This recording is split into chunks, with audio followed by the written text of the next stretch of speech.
everybody, Zachary Levi here. Over the last few months, we've brought you exclusive behind-the-scenes looks at the final hours of development of Tomb Raider. You've seen Camilla recording her last few lines, Rihanna musing her last few words, and Jason completing the last few notes of the score. As those key pieces lock into place, it's time to reveal one of the last portions of the game, and a team that's been shrouded in secrecy for 2 years. We're here in the beautiful and freezing Montreal, Canada, to bring you the final hours of Tomb Raider, multiplayer edition. These are the final hours of Tomb Raider. Welcome to yet another world-class studio in the Square Enix portfolio, Eidos Montreal, home of the multi-award-winning game Deus Ex. Locked away in one of the far corners of this studio is a team of passionate professionals who have been specially brought together to create the first ever multiplayer component to the Tomb Raider universe. Let's meet the team behind the vision, direction, and decisions, and hopefully get a chance to play a few rounds. Here we are at Eidos Montreal. Before we get into why we're here, Carl, you now have an amazing stash, my friend. What is the impetus behind that? So, as a studio, we've been participating in Movember. A good friend of mine, JJ Owens, works for Movember in LA. And we set up the gaming challenge, and we brought studios from all around the world together. I think so far we've raised somewhere in the region of $140,000, $150,000. Well done. Been a big success, although my wife doesn't necessarily always. No. She says that she hates it. She secretly loves it. What were some of the factors that led to a multiplayer facet to this new Tomb Raider? When we started developing sort of our vision for reimagining Tomb Raider, on paper it was all about single player. And as we started to build that world out, we had the island, we had the Solarian, the scavengers. We started to realize that we had this canvas. Great warring factions, great landscapes. Yeah, we had all these really awesome places where it was all about traversal and single player. When we started looking at that, we thought, wow, well, what about multiplayer? Part of the genesis of that was Lara Croft and the Guardian of Light that kind of cracked open a door guys into the multiplayer into here at Eidos Montreal. Guardian of Light was a downloadable, a smaller scale project, and that allowed us to sort of take the risks that we wouldn't necessarily take on a full-blown project. Guardian of Light was our Pixar short. It's the idea that whilst you're building your big project, you're always thinking about that next thing, but also allowed us to be able to start understanding co-oping and networking. It was Tomb Raider fans together for one of the very first times. You hear them in their ear and they were having fun. And as a result of that, that led to us thinking about multiplayer. Hopefully our single player experience we're delivering is a very sort of single player, solitary, immersive type of experience. But at the same time, we believed tomb raiding together with friends would be fun. Tomb raiding, I think that's the first time I've ever heard that term. I like that. It's fun. And zip lining and the traversal that we get in there and the traps. For me, it was very sad to have that catch-22 of it would be great to do this in multiplayer, but we just can't split our resources like that. And that's how Eidos Montreal came about. We had staffed up our teams to develop a single player. Everybody was gelling together really well, and it wasn't something that we wanted to just bolt on. We always said if we were going to do it, we're going to do it right.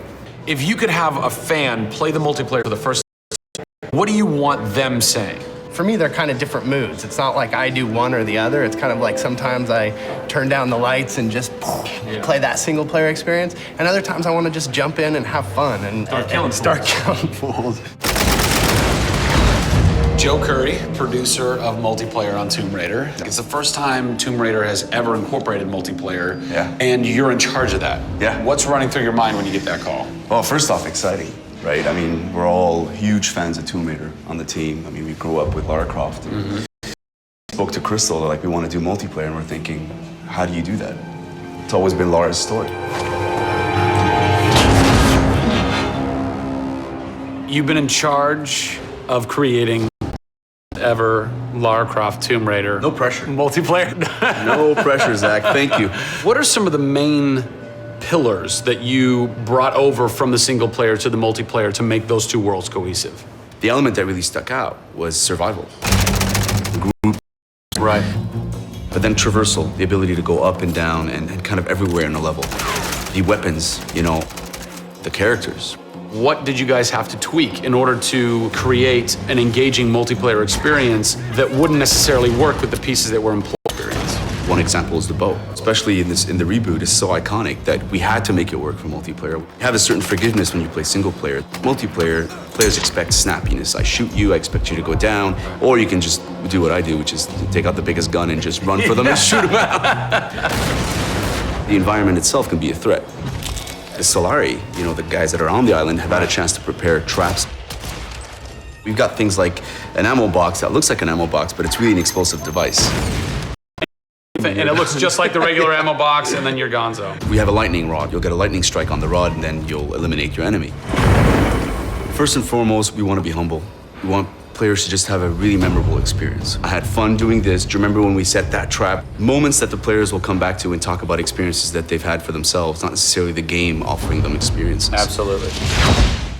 So, Joe, behind us we have the QA team, or the quality assurance team. They're a part of the development team. They can tell us what we need to fix and what's working and what's not.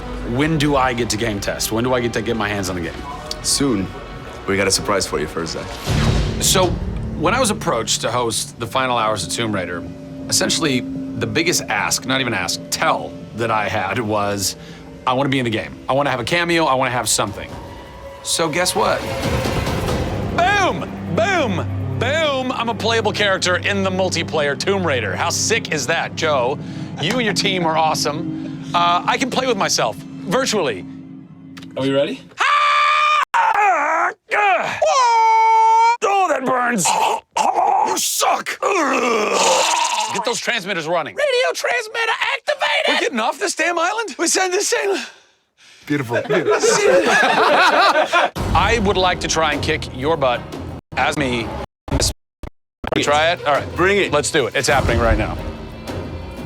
Oh, nice! Was that one of my traps? That was one of your traps. Yeah! These movie traps are really fun. I mean, they're really, really fun.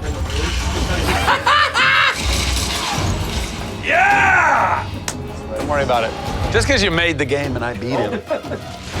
As you can see from the people and passion here at Eidos Montreal, this isn't just some add-on. They're devoted themselves to making this an experience in keeping with the feeling of single player. Familiar, yet different.